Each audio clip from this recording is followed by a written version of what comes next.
I think for any chef who really gives it their all, it's like, do I want to identify my whole life as a chef? Like, is this who I am, or is this what I do? And for here, I don't think that that's ever been a question for me. If you need to thin it out with a little bit of olive oil, that's still not enough. But then I can get over here. So it's just going to be like, do nothing, do nothing, do nothing. Go, go, go, go, go. I have a voice in the back of my head sometimes that says I'm not good enough. I'm not supposed to be here. When not riding his Ducati through Long Island's burgeoning wine country or finding peace in a local yoga studio, Stephan Bogardus is the executive chef at North Fork Table & Inn. And at 31, this soft-spoken chef and proponent of the farm-to-table movement has found himself back in his hometown and taking on a role he never expected.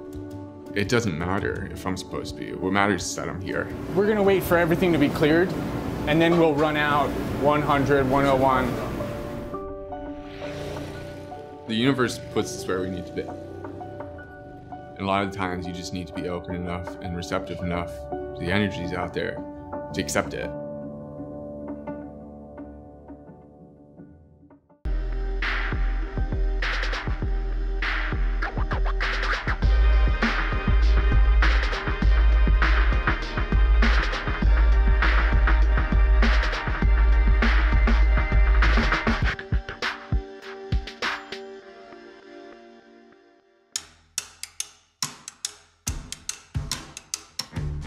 Travel to the North Fork, the heart of Long Island's agricultural bounty, and you'll likely spot a classic New England mansion as you head east along Main Road.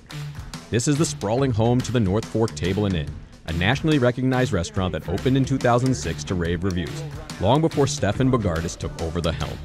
Jerry Hayden was the chef. He came out to the North Fork of Long Island after a long, prosperous life in New York City. He owned this restaurant, he built this restaurant. He created the team that's now executing his dream.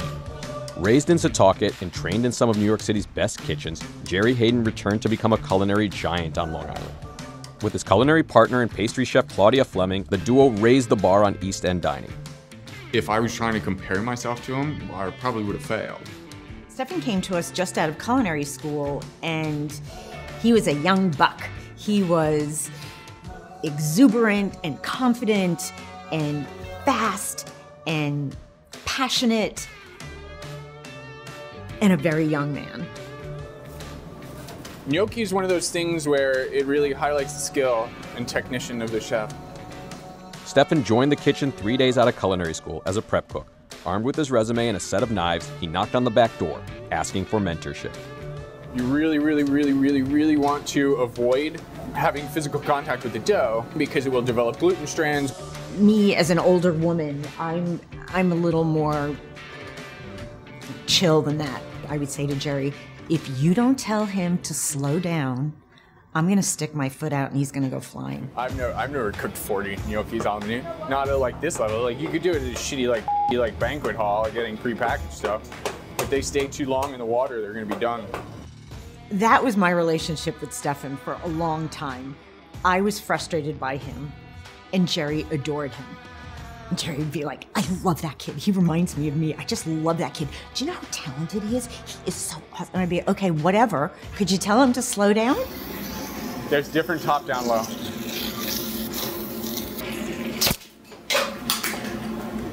That's awesome. Did you get that on slow-mo? For a long time as a cook, I thought that I had to work 90 hours a week plus, and that was how I was going to be great. And I held myself this horrible, unrealistic expectation, and then I held everyone else around me that same expectation. It was horrible, and I got burnt out, and that's not the right structure for it. Grab me the mop. It's not like we just painted or anything. You've had worse things happen. That's up there on TV. That's funny. Like, what would 30-year-old you say to 20-year-old you? We don't have enough time for that. Everything happens for a reason, right? I'm that guy. I'm born and raised on the North Fork, right? Like, I lived here my whole entire life. You do too much of anything, and you're like, man, I gotta see what else is out there. And then you go out there, and you're like, man, where I was so special. I did that 3 times with this place. The North Fork Table and Inn was the beginning of an education that has come to define Bogardus' cooking. For Jerry Hayden, Stephan would come to be the kindred spirit he needed, as the two formed a relationship that has shaped both of their lives. I'll never forget my first night when I was here. I was watching him plate a duck breast. I looked at him and I was like, does it ever get old? And he looked at me and he goes, I'm gonna die on the line.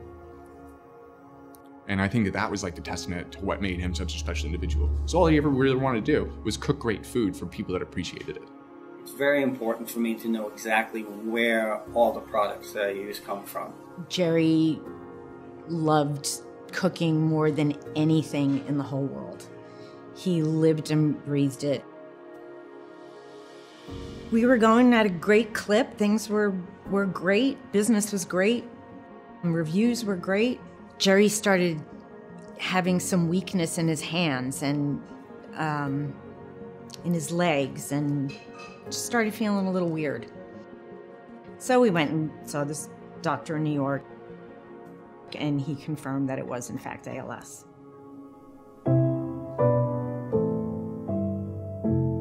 When you are your hands, that's how he portrayed himself to the world. It's how he felt about who he was. It was devastating.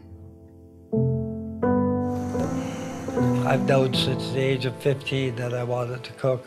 I started as a dishwasher. As chef de cuisine while Jerry was sick, I was his hands, his beautiful mind. We helped execute some beautiful stuff. He became Jerry's hands, and that was a beautiful thing. So he turned all the passions that he had for cooking and for the restaurant industry into raising money to try to combat ALS. Incorporate that love of food into the love that I have for people who are going to be diagnosed with this disease, people who are diagnosed with this disease. He was amazing. Strong leader, intelligent businessman, brilliant mentor. He's the reason that I am where I am.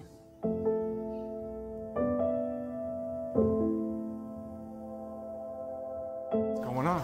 Good to see you, sir. You too. Thank you so much for being here. Look forward to it. It's gonna be an awesome night. I'm so excited. I'm looking so Thank you so much.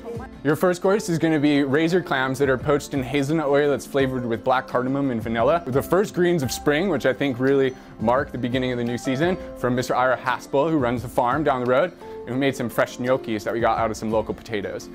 Some dear friends of the restaurant who are pretty regular. He's like, I haven't been to a restaurant like this ever in my life. And it was so good.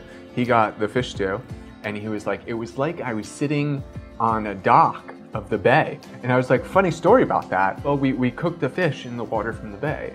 I was like, it makes sense, right? And he's like, yeah, but people don't think like that.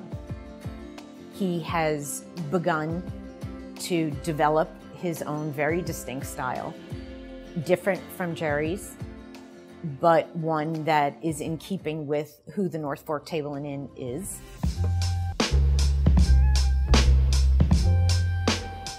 You know the most important part of service? Getting your mise en place together, getting all your ducks in a row. Our joke is your mise can't be all over the place. Oh, I thought you were rolling. Oh, yeah. Oh, sorry. Crap. Chef jokes. Like you've never had that Conversation. Top chef made it one of these household terms, and like people started making fun of it. But to a chef, it's everything. It really is a way of life, because without your mise en place and having everything that you need within reach, that's how you go down the path of not being prepared, not being ready. And it's not just a physical thing, it's also mental mise en place. Wait. Mental mise en place? I think it's all about getting your mind right, and it's making sure that you're able to kind of take care of your life so that you feel good on the inside. Your mind is right, prepared, and you're in the zone so that you could give this everything that you got. What does mental mise en place look like? A relaxed, calm mind. It's ready to cook. So once I start to get that feeling of like, oh, am I doing the right thing? Am I good enough to be doing this? Should I put this on that plate? Should I take this off that plate? I just try to step back do some breathing exercises, maybe a little bit of stretching. It's really important to slow down a little bit. The kitchen's chaotic, and breath and meditation, that's the root of yoga. It's not about putting your foot behind your head or doing a handstand or sweating in a hot class. It's about connecting breath to movement. When you're acknowledging your breath, it's meditation.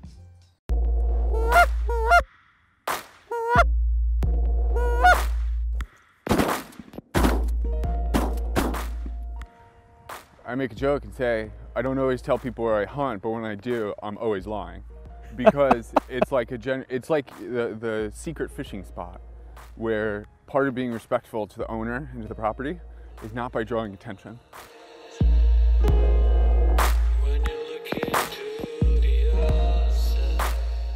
Stephan grounds himself with hobbies. It's his way of soul searching and introspection that helps hone his success. The only question left is what will become of his own legacy. The idea of greatness is a perception of myself. And the way that I nurture that is by my hobbies, bringing forth that sense of introspection, like yoga, riding motorcycles, even hunting and fishing. The idea of sitting in a tree stand alone for 3 hours, not moving like this with a bow, and then having everything line up perfectly. Maybe you get a shot.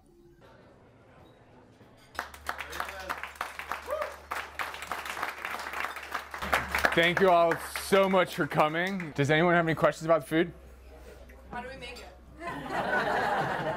It's easy, lots of love. Stephan was here for a while after Jerry was sick and then left to follow a girl. So we had a series of chefs here after Stephan. None of them worked out very well. And when Jerry passed, I knew I had to have Stephan here. So I called him and asked him to come home. Oyster, duck garnish, duck in the oven. Jerry wanted to try to replicate the idea of a Michelin-starred inn in an emerging segment of Long Island that really wasn't quite at its potential yet. He saw something here that other people didn't. This is his inspiration. And I hope we do him proud by trying to continue on. Fast forward, he created a culture on the North Fork to be able to do that. Now I'm the person that gets to do it. It was very challenging for him to step into Jerry's shoes, and he never pretended for a second that he was doing that.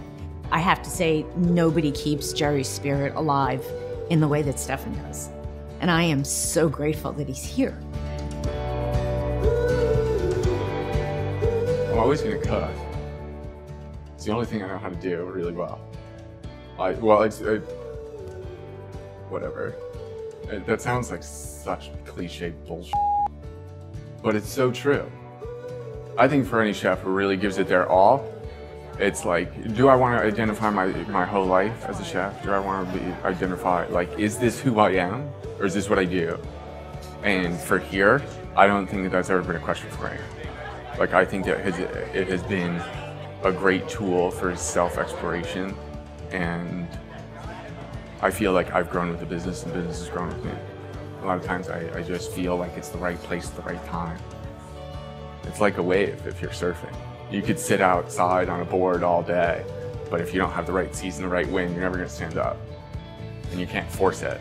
It just has to happen. And that's what I feel about the North Fork table.